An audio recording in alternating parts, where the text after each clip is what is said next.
Joyeux Noël! On m'a dit que c'est trop tôt pour dire ça ce matin. C'est trop tôt ou pas? C'est beaucoup trop tôt, désolé. Mais tu sais quoi, j'ai sorti mes pulls de Noël cette semaine et donc je vous le dis quand même, joyeux Noël. Ça fait plaisir de pouvoir vivre ce dimanche avec vous. Ce dimanche, c'est quoi? On est le deuxième de l'Avent? Quelqu'un peut m'aider? Deuxième de l'Avent, voilà exactement. J'ai un fils de 3 ans et il est passionné par les chiffres en ce moment. Donc en tant qu'ingénieur, je suis assez fier. Mais surtout, il est passionné par les comptes à rebours. On dit les countdowns. Pour lui, c'est toujours une anticipation, une joie. Encore 3 dodos jusqu'à cet événement. Donc le matin, il rentre dans notre chambre courant, dit « Papa, encore 2 dodos et je vais voir grand. » Maman, ou elle dit plutôt grandma dans son cas, une joie folle pour un événement à venir. Ou pour la fête de Noël du Connect. L'autre jour, il a même voulu choisir sa chemise 2 soirs avant pour la fête du Connect. Donc on était là, c'était quoi? Elle était hier, la fête du Connect. Donc le jour d'avant, on était en train de repasser nos chemises pour la fête du Connect. Et moi, je voulais vous poser une question ce matin. Mais tu te réjouis pourquoi dans cette saison de l'Avent? Quelle est ton attente? Moi, j'ai grandi dans une famille où il y a des gens qui viennent de l'Allemagne. Et chaque dimanche, les gens envoient une photo de leur, je ne sais pas comment on dit en français d'ailleurs, Adventskranz en anglais. La couronne de l'Avent. Et sur le groupe WhatsApp de la famille, entre les oncles et les tantes, chacun envoie une photo. Je n'ai pas encore regardé, mais je suis sûr que j'ai 4 photos de couronne de l'Avent sur mon téléphone. Et c'est cette joie, cette anticipation pour Jésus qui vient, notre Sauveur, cette lumière qui vient dans ce monde, celui qui prend tous nos péchés sur lui et celui qui inaugure le début de son règne. Mais aujourd'hui, j'ai envie de parler d'une autre belle attente pendant cette période de l'Avent.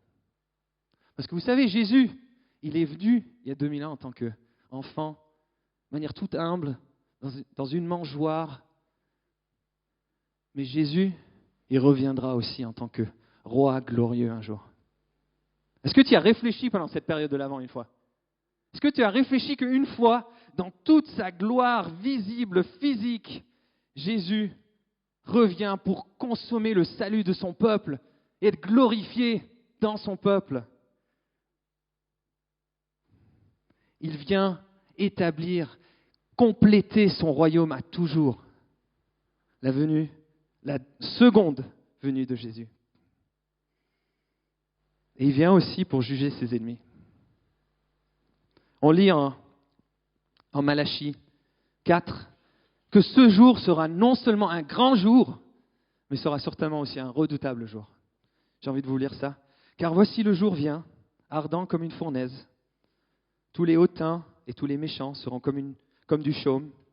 Le jour qui vient les embrasera, dit l'Éternel des armées. Il ne leur laissera ni racine ni rameau.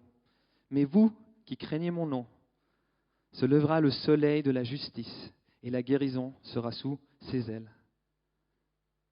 Vous sortirez et vous sauterez comme les veaux d'une étable. Il faut croire que c'est une métaphore sympa, sortir comme des veaux d'une étable. Tu vois, même si la première venue de Jésus, je pense qu'il y a une possibilité ou le risque de l'ignorer, de regarder de côté, de ne pas y faire cas. À la seconde, au retour de notre roi glorieux, ça ne sera pas du tout le cas. Personne ne pourra regarder ailleurs. Jésus sera visible vraiment pour qui il est vraiment.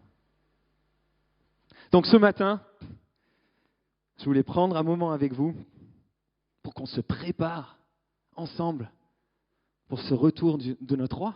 Vous êtes avec moi? Donc on va regarder un passage en 1 Thessaloniens, chapitre 5. Et pour le petit contexte de ce passage, Paul écrit à cette église qui est persécutée là-bas. Il a passé du temps avec eux.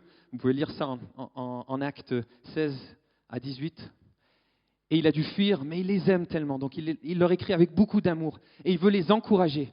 Il veut leur dire à quel point ceux qui sont morts par la persécution, mais même ceux qui sont encore vivants, à quel point au retour du Dieu glorieux de Jésus, ils seront sains et saufs. Et donc nous aussi, on va regarder ce passage ensemble. Et je voulais le lire avec vous. Donc si vous avez vos Bibles, 1 Thessaloniens 5, 1 à 11.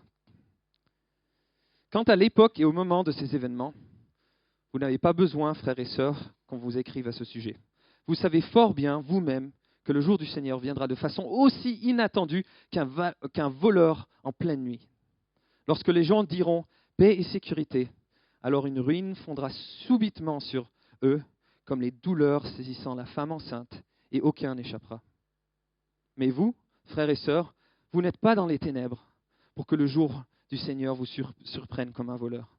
Car vous êtes des enfants de la lumière, des enfants du jour. Nous n'appartenons ni à la nuit, ni aux ténèbres. Nous dormons donc comme le reste des hommes, mais nous ne dormons pas comme le reste des hommes, mais restons donc vigilants et faisons preuve de modération. Ceux qui dorment, dorment la nuit, et ceux qui s'enivrent la nuit. Mais nous, qui sommes enfants du jour, faisons preuve de modération, ou être sobres d'esprit, dans d'autres traductions. Revêtons-nous donc de la cuirasse de la foi et de l'amour, et mettons le casque de l'espérance du salut. Car Dieu ne nous a pas destinés à connaître sa colère, mais à posséder le salut par notre Seigneur Jésus-Christ. Il est mort pour nous, afin que nous, vivons ou morts, nous entrions ensemble avec lui dans la vie. C'est pourquoi encouragez-vous les uns les autres et aidez-vous mutuellement à grandir dans la foi, comme vous le faites déjà. Amen.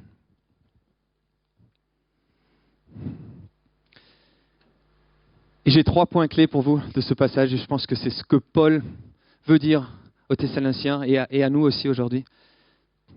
C'est la première, c'est on se prépare pour la seconde venue de notre roi en se rappelant qui on est en Jésus-Christ. Deuxième point, on se prépare pour sa venue en restant réveillé et sobre d'esprit. Troisième point, on se prépare pour sa venue en s'encourageant, en s'édifiant les uns les autres. Donc on va prendre ce texte de haut en bas, donc accrochez-vous, c'est beaucoup de versets, mais je pense qu'on va y arriver ensemble et on va voir un petit peu les choses qui en ressortent. Je reprends au verset 1. Pour ceux qui est des temps et des moments, vous n'avez pas besoin, frères, qu'on vous écrive. Car vous savez bien vous-même que le jour du Seigneur viendra comme un voleur dans la nuit. Quand les hommes diront paix et sûreté, alors une ruine soudaine les surprendra, comme des douleurs d'enfantement surprenant la femme enceinte, et ils n'échapperont point. Ce qu'on voit ici, très clairement, c'est que les gens seront surpris. Je ne sais pas si vous réalisez, mais Jésus peut peut-être revenir pendant cette célébration. Il peut peut-être revenir ce soir, lundi matin, quand vous prenez le tram pour aller au boulot. Ou dans 1000 ans, complètement en dehors de nos lifespans. Les gens seront surpris. En Matthieu 24, Jésus lui-même, il dit « Personne ne sait quant au jour et à l'heure quand est-ce que Jésus revient. » Il dit même, et je trouve ça c'est quand même assez intéressant, il dit même les anges, et je crois même Jésus ne sait pas, c'est que Dieu qui sait dans ce verset. Il dit les gens mangeront, boiront, se marieront, et soudainement, comme un voleur dans la nuit, Jésus reviendra. Et je pense que Paul et Jésus ne veulent pas seulement dire, ok, ça va être soudain, mais ils veulent dire, mais souciez-vous pas tellement du moment quand exactement Jésus va venir. En ce moment, on entend, je ne sais pas, toutes les 3 semaines, quelqu'un qui sait prédire quand Jésus va revenir, à cause d'un conflit ou d'une épidémie ou je ne sais pas quoi. Je pense qu'ici, le message, il est très clair, c'est arrêtez de vous soucier tellement de quand exactement, mais faites en sorte que quotidiennement, perpétuellement, vous vivez une vie qui est prête pour ce moment. Vous êtes avec moi ? Donc on continue à lire. Mais vous, frères et sœurs, vous n'êtes pas dans les ténèbres pour que ce jour vous surprenne comme un voleur. Vous êtes des enfants de la lumière et des enfants du jour. Nous ne sommes point de la nuit ni des ténèbres. Vous remarquez quelque chose ici dans ce verset? Jésus, il leur dit, mais vous n'allez pas être surpris, les gars. Il leur dit, et ça c'est mon premier point, nous préparons à sa venue en nous rappelant qui nous sommes en Jésus-Christ. Il leur dit, écoutez les gars, vous êtes des gens de la lumière, pas des ténèbres. Vous n'allez pas être surpris à ce moment-là. Il leur rétablit, les réaffirme dans leur identité en Christ. Autant que la seconde venue de Jésus est un jour qui, je pense, doit nous faire trembler d'une certaine manière. Autant je pense qu'on peut s'attendre à ce jour avec beaucoup de confiance et même se réjouir. Non pas parce qu'on a fait quelque chose d'incroyable, même surtout peut-être pas, mais parce que Jésus lui-même est mort à la croix. Et quand il est mort à la croix, il a effacé toutes les choses qui nous séparaient de Dieu. Quand il est mort à la croix, il a rendu un chemin possible pour qu'on puisse être réunis avec lui. Et donc, s'il y a un truc que j'ai envie que tu te rappelles de ce petit message d'un dimanche 10 décembre, c'est que Jésus, il est mort pour toi à la croix. Jésus, il a pris toutes les choses qui te séparent de lui. Et si tu mets ta foi, tu places ta foi en celui qui sauve, tu dis, Jésus, tu es mon roi, mon sauveur, tu vas être réuni avec lui ce jour-là.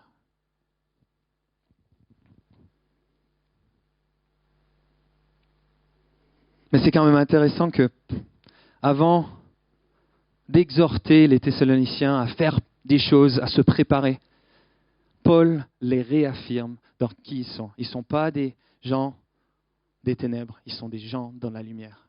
Et je pense que c'est un principe de l'Évangile qui est fondamental, celui-là. Et potentiellement, 1 Corinthiens 5, 7 est un verset qui montre ça énormément. Je vais le lire avec vous. C'est marqué « Débarrassez-vous du vieux levain afin que vous soyez une nouvelle fournée, sans levain, comme vous l'êtes réellement. » C'est un peu bizarre ça, non? Débarrassez-vous du levain, mais vous êtes déjà réellement sans levain? C'est quoi ça? Mais en fait, Paul ici, il fait exactement ça. Il leur dit, voilà votre identité en Christ. Vous êtes des gens de la lumière, pas des ténèbres. Alors, agissez en fonction. Débarrassez-vous du levain. Et donc, on va continuer à lire en verset 6. Il dit, ne dormons donc. Et donc, je l'ai souligné 3 fois ici.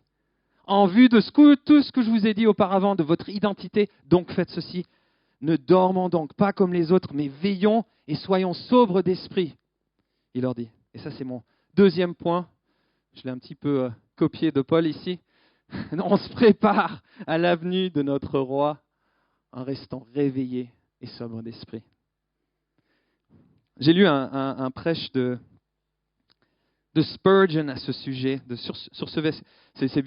Spurgeon, il a réussi à écrire des romans sur un verset, c'est juste incroyable. Et sur ce verset en particulier, en 1857, si je ne me trompe pas, il a écrit un prêche qui parle de ce que ça veut dire d'être endormi spirituellement. Et je voulais juste partager parce que il le dit bien mieux que je pourrais le dire. Il compare être endormi spirituellement avec 3 choses. La première chose, c'est qu'il compare ça avec de l'ignorance déplorable. Tu vois, quand tu dors, je ne sais pas si tu as probablement déjà remarqué, peut-être tu dors avec les yeux ouverts, mais souvent tu dors avec les yeux fermés, non? Tu n'as aucune possibilité de voir qu'est-ce qui se passe autour de toi. Et Spurgeon, dans son prêche, il amène un exemple d'une épidémie qui est en train de ravager tout un pays. Il y a des milliers de gens qui sont en train de mourir. Et tu as le médecin ou la médecin avec le remède, mais elle ou lui, ils dorment. Et tu vois, peut-être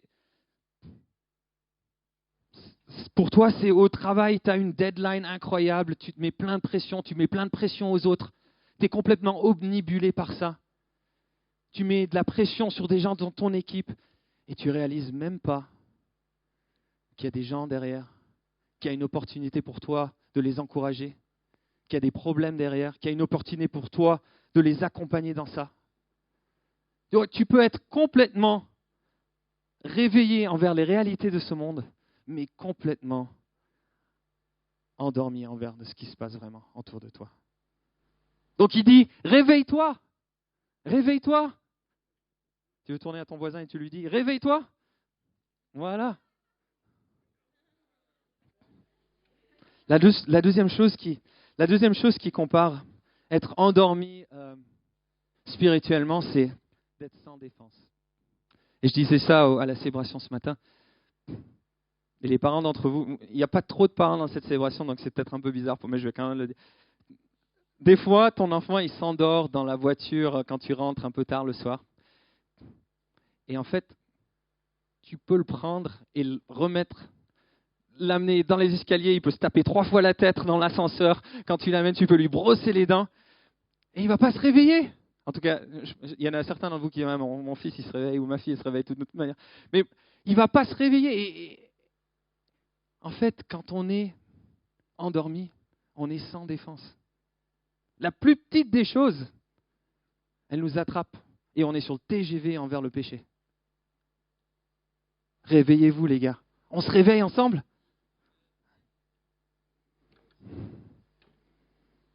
Inactivité, ça c'est l'autre chose à laquelle il compare d'être endormi spirituellement. Et par là, je ne veux pas dire d'être pas busy, parce que je pense qu'on est tous busy, on aime bien montrer comment on est busy, mais on est surtout busy souvent pour nous-mêmes. On investit dans notre futur, nos retraites, notre carrière. Mais en fait, la question ici, c'est à quel point on est actif, on est prêt à agir pour Dieu. Et je me pose souvent cette question, c'est à quel point, si je compare avec toutes les autres choses que j'investis dans ma vie, à quel point j'investis dans mon amitié avec Jésus? À quel point j'investis dans mon amitié avec les autres chrétiens, dans mon mini-groupe ou avec mes autres potes? Restons réveillés, les amis. On continue à lire ici. Non, avant de continuer à lire, je voulais juste faire 2 petits points ici à ce niveau-là. Comment on peut rester réveillé? Je pense que la première chose, c'est quand on s'expose à la vérité. Parce que l'opposé de l'ignorance, c'est quoi? La connaissance, voilà, exactement. Donc, quand on s'expose à la vérité, que ce soit dans la parole de Dieu ou en écoutant un podcast ou en se réunissant avec des gens dans notre entourage qui peuvent nous encourager, on sort de cette ignorance, on rentre dans cette connaissance par la grâce du Saint-Esprit, bien sûr, parce que c'est lui qui rend ça vivant dans notre vie. Et on commence à être éveillé. Et en fait, c'est comme ton petit café que tu prends le matin. C'est peut-être un petit espresso dans ton cas. Moi, j'ai déjà raconté ici, moi, c'est un V60, parce qu'il y a plein de caféine dans le V60. Et ça te réveille. Et d'un seul coup, toutes les choses qui semblaient être très importantes, mais je suis sûr que ça t'est déjà arrivé, toutes les choses qui te tracassaient, tu vois une vérité spirituelle et tu te dis, mais en fait, j'ai complètement loupé le truc pendant cette semaine. Je pense que l'autre chose, comme on peut rester réveillé, c'est vivre avec une perspective sur l'éternité. Et là, je voulais vous lire, je crois qu'Yann, il a déjà lu ce passage, donc je vais vous le relire. On lit en 2 Corinthiens 4, 18. Et nous ne portons pas notre attention sur les choses visibles, mais sur les réalités encore invisibles. Car les réalités visibles ne durent qu'un temps, mais les réalités invisibles demeurent éternellement. En Matthieu 6, 19 à 20, qu'est-ce qu'on lit? Ne vous amassez pas les richesses sur la terre, où elles sont à la merci de la rouille, des mythes, des cambrioleurs. Amassez-vous plutôt des trésors dans le ciel, où il n'y a ni rouille, ni mythe, ni cambrioleurs, qui percent les murs pour voler.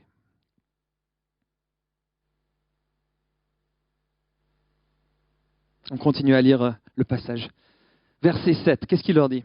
Car ceux qui dorment, dorment la nuit, et ceux qui s'enivrent, s'enivrent la nuit. Mais nous qui sommes du jour, soyons sobres, ayant revêtu la cuirasse de la foi et de l'amour, et ayant pour casque l'espérance du salut. Car nous ne sommes pas destinés à la colère, mais à la possession du salut par notre Seigneur Jésus-Christ. Donc Paul, là, il a fini de faire référence à être endormi spirituellement, mais il commence à parler d'être enivré.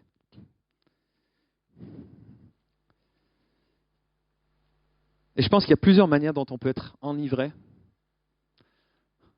Enivré, pour moi, c'est consommer une substance. Ça peut être une manière de penser, ça peut être une substance réelle, hein. Ça peut être un mindset qui, au fur et à mesure, commence à détourner la réalité dans notre tête, qui commence à nous prendre captifs, qui commence à nous agourdir, on peut dire, spirituellement, engourdir spirituellement. Et je pense qu'une des manières dans lesquelles on s'enivre malheureusement, c'est quand on indulge, c'est l'indulgence envers soi-même. C'est de faire la première chose que the flesh, et j'ai oublié le mot en français, la chair te dit de faire. La première chose que la flèche te dit, ça va vraiment te rendre heureux. Et je pense qu'il y a beaucoup de gens qui ont parlé de ça. Je n'ai pas trop envie de m'attarder là-dessus. C'est très important et je pense qu'on peut vraiment s'enivrer dans cette direction. Mais les 2 points que je veux plus mettre en avant, c'est que je pense qu'on peut s'enivrer dans les louanges des autres. Je pense qu'on peut à tel point désirer, réfléchir à ce que les autres pensent de nous, qu'on devient ivre de ça. La nuit, tu réfléchis plus qu'à qu'est-ce que lui, qu'est-ce que elle, qu'est-ce qu'il pense de moi. Et donc tu te mets une pression énorme pour faire des trucs incroyables. Et si ça se passe bien, tu es super content que les gens ils te disent « Ouais, bien joué mec, t'es top ». Et le jour où ça se passe mal, tu es dévasté. Et donc tu essayes encore plus dur. Comment je peux m'améliorer? Comment je peux gagner cette louange des autres? Et en fait, tu t'es enivré avec ça et tu t'es complètement détourné de la question qui est beaucoup plus importante, mais c'est qu'est-ce que Dieu y pense vraiment de moi?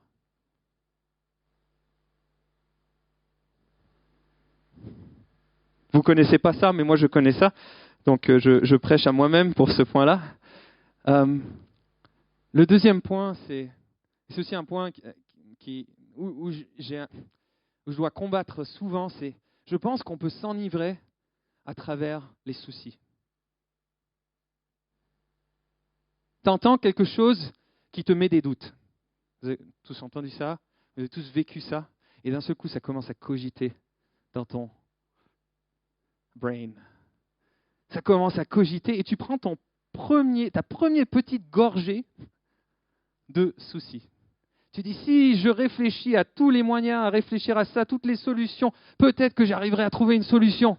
Et d'un seul coup, ton cerveau, il dit, oui, voilà, j'ai trouvé la solution. Mais malheureusement, 2 secondes plus tard, tu as un prochain doute qui vient. Mais est-ce que tu as réfléchi à ça? Et donc, tu prends une deuxième gorgée et tu continues à mouliner. Et c'est cette spirale qui est vraiment une spirale descendante. Une spirale qui t'absorbe à 100% dans des réflexions, dans « je pourrais résoudre quelque chose moi-même si je m'active quelque part dans mes pensées ». Et à la fin, tu es complètement mis à l'écart d'autres choses autour de toi. Tu ne le vois plus. Tu es ivre.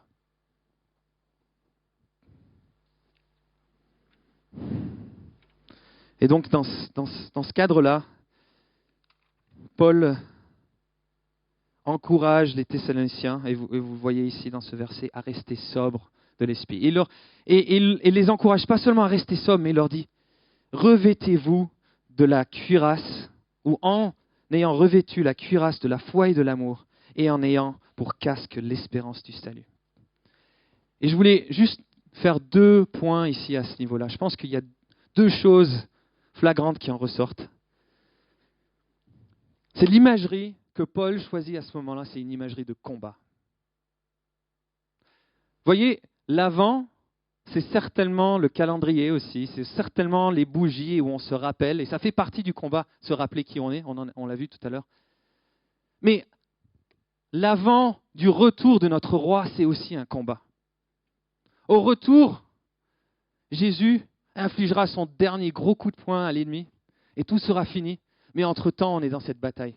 Certes, il a déjà gagné la bataille à la croix, ça on le croit, mais entre-temps, on est appelé à rester ferme dans cette bataille. Et là, il est en train de dire aux Thessaloniciens, si vous ne voulez pas être ivres, si vous ne voulez pas vous endormir, si vous ne voulez pas être abattus par terre, mis de côté pendant ce combat, revêtez-vous de cette armure spirituelle. Et il y a deux éléments ici dont il parle. Le premier, c'est cette cuirasse. Deuxième, c'est le casque. Et je voulais plutôt m'attarder sur le casque pour ce matin. Vous savez, quand on rentre dans un combat, c'est vrai que je n'ai pas fait beaucoup de combats dans ma vie, mais j'ai vu beaucoup de films. Non, mais j'ai fait des combats spirituels, on va dire comme ça. Vous tous d'ailleurs aussi, tous les jours, juste pour info.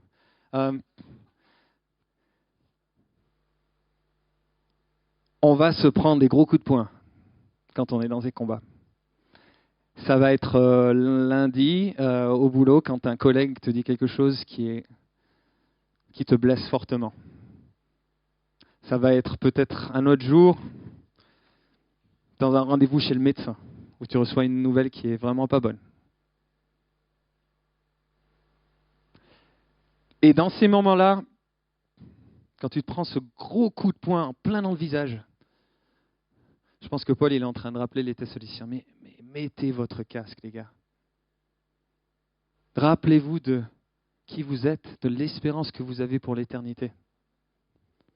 Revêtez ce casque de l'espérance du salut. Vous savez, moi j'ai une semaine difficile en préparant ce message au boulot. Les choses ne se sont pas passées de la manière que je voulais. J'avais l'impression que ça déteignait sur ma performance. J'ai commencé à consommer de cette substance qu'on appelle le souci.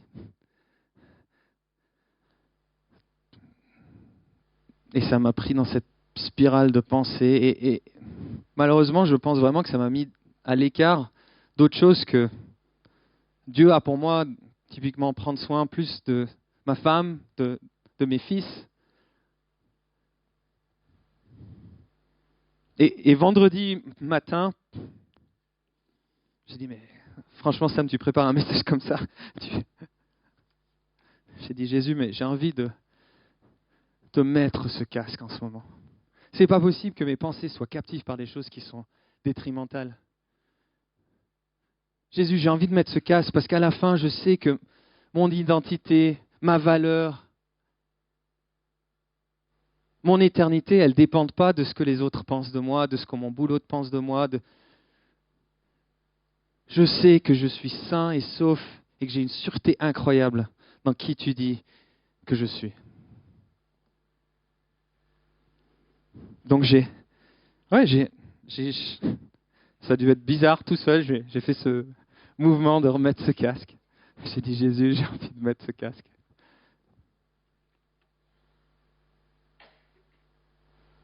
Vous êtes avec moi, on est dans ce combat.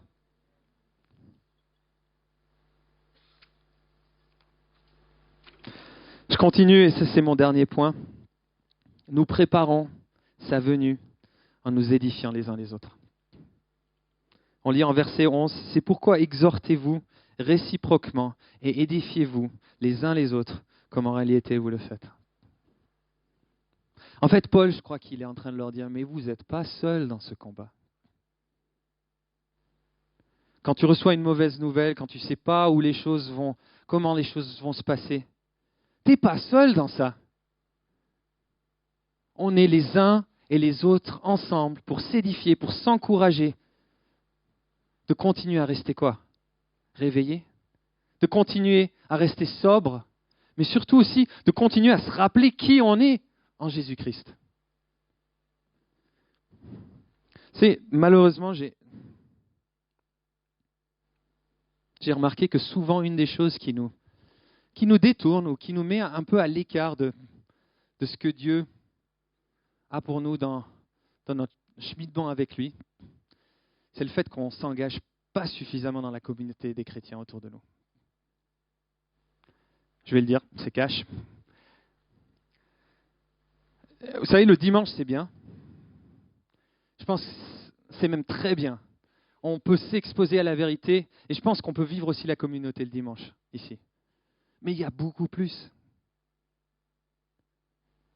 Il y a les appels pendant la semaine avec tes potes chrétiens pour t'encourager. Écoute, j'ai eu cette mauvaise nouvelle, comment je peux faire et tu vas être encouragé. Il y a le connect.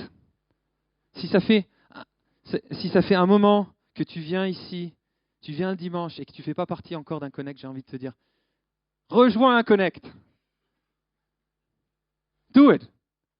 C'est une soirée par semaine. Ça peut changer ta vie par contre. Et j'exagère pas. Et je vais rester très concret ici. Donc si à la fin de la célébration, tu ressens, mais peut-être que je peux quand même faire cet espace le mercredi ou le jeudi, je ne sais pas quand il y a plusieurs connects qui se réunissent, et que tu as envie de savoir plus de ça, viens parler aux leaders ici. Il y a Monica, Ruben, il y a Adri aussi, qui seraient ravis de te parler de nos connects qui se réunissent pendant la semaine. Parce que c'est un moment tellement puissant pour être encouragé.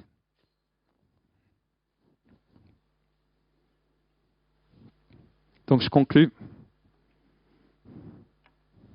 Jesus reviendra un jour. Il est déjà venu. Il a vaincu tout à la croix. Il nous a laissé son Saint-Esprit entre-temps. On peut être en communion avec lui. Mais surtout aussi, il nous demande à continuer à vivre une vie préparée. Et on se prépare comment? On se prépare par se rappelant de ce qu'il a fait pour nous, de qui on est en Jésus-Christ. On se prépare en restant réveillé, en restant sobre d'esprit. Mais finalement, on se prépare aussi en s'encourageant les uns les autres. Hey, réveille-toi!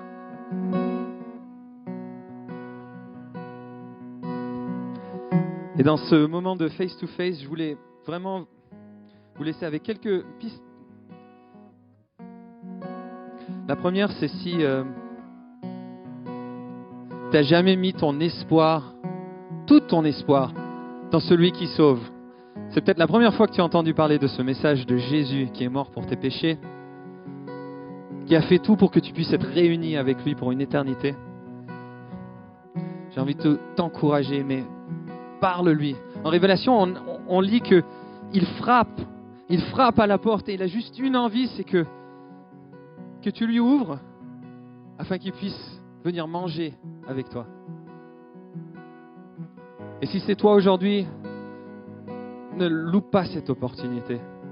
Viens voir Ruben, Monica, Adri, viens me voir et on serait ravis de prier avec toi.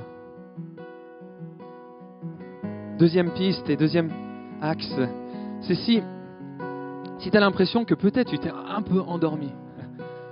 Peut-être que tu as un petit peu commencé à consommer des choses qui t'ont distrait spirituellement.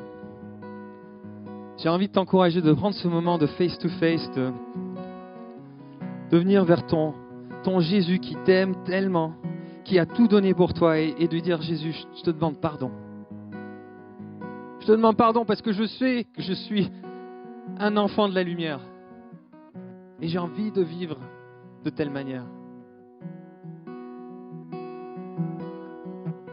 Et je reviendrai après pour clore ce moment en prière.